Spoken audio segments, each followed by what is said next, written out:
Good evening, ladies and gentlemen. I'm Muhammad Yusuf, and this is TVS News at 5. Let us begin with our top story. Now, the proposed redelineation exercise to add parliamentary seats in Sarawak and Sabah must be carried out through a proper legal process. Minister in the Prime Minister's Department for Parliament and Law, Datuk Seri Wan Junaidi Tuanku Jaafar, said the matter must follow the process as contained in Article 113 of the Federal Constitution.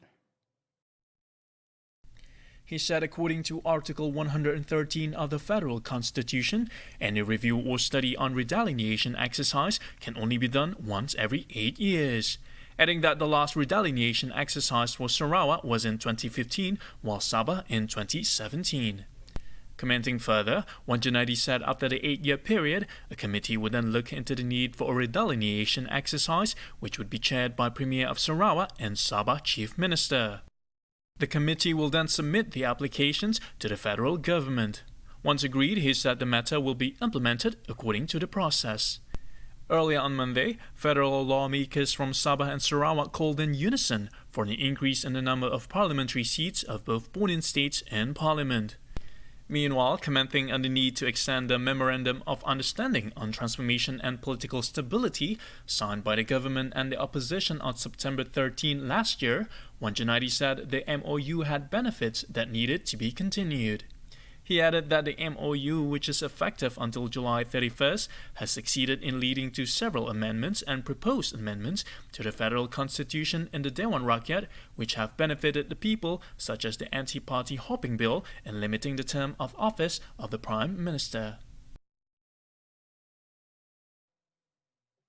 The Department of Veterinary Services (TVS) Sarawak will continue adhering to the prevailing Standard Operating Procedures (SOP) in managing the spread of African swine fever or ASF in the state, as the proposed cremation method by Cebu Municipal Council or SMC may be impractical and costly to implement. According to the Minister of Modernisation of Agriculture and Regional Development, Dr. Stephen Rundi Utam, 764 pigs were culled at the 2 infected farms in Cebu. He added, the SMC abattoir can only resume its operation once complete sanitization, decontamination, and vacating activities of the premises have been done. In addition to leaving the premises empty for 40 days before bringing in new livestock as part of the SOPs. At the same time, Dr. Rundi assured the public that ASF is not zoonotic and thus it does not pose a threat to human health and cannot be transmitted from pigs to humans. The Jeraya Wara Sahabat Astronomy Program, organized by the Ministry of Education, Innovation and Talent Development or MEITD, aims to attract students interested in studying subjects related to science, technology, engineering and mathematics, or known as STEM. Datuk Seri Lee Kim Shin, the Minister of Transport Sarawak, noted that astronomy is still not well received by the community. Lee said such a program can increase the students' interest in the field of science. He also encouraged parents to bring their children to the Jeraya Wara program and cultivate such interest to educate them at an early age about astronomy. Additionally, this program could provide an opportunity for the public to learn about astronomy by watching science demonstrations that are rarely held. Ibu bapa digalakkan membawa anak-anak mereka untuk berkunjung ke Jeraya Wara ini, lebih-lebih lagi mengambil peluang pada musim cuti sekolah ini. Apa yang penting di sini adalah anak-anak kita berpeluang untuk belajar dan mendapat ilmu yang baru, lebih-lebih lagi dalam bidang STEM. Saya mengharapkan lebih banyak lagi aktiviti-aktiviti yang berkaitan dengan sains dan astronomi di masa akan datang lagi bagi menggalakkan lebih ramai pelajar untuk meminati dalam bidang ini. At the Bintang Mega Mall Miri, the program attracted a total of 6,000 visitors. By 2030, Sarawak targets the involvement of 45% of secondary school students in the field of science. Now, a minor shock wave that shook residents in Kota Semarahan, Siburan and 9th Mile areas in Kuching this morning was not caused by an earthquake. According to the director of the Malaysian Meteorology Department, Met Malaysia Sarawak, Haburi Hamdan, the shock wave was most likely caused by quarry works in the surrounding area. Haburi believed the works in one of the quarries in Kota Semarahan had caused a strong rumble which produced vibrations. The incident had caused the residents within the immediate vicinities to share the concerns on Facebook. Based on the concerns stated by the public, they claimed that they felt the vibration as early as 6:30 a.m. No police report was received regarding the incident, said Kota Semarahan District Police Chief Sudirman Kram. He advised everyone to remain calm and not panic as they continue to investigate and determine the cause of the shock wave.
Hai, saya Deli Yusof. Jangan lupa saksikan saya memasak dengan Tony Yusof dalam rancangan Tony Lapak eksklusifly di TVS saluran 122 Astro dan My TV.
Walaupun rentas negeri dah dibenarkan, SOP kenalah jaga.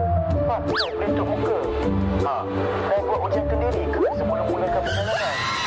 Gila bang. Abang! Tak peduli! Aku tak peduli!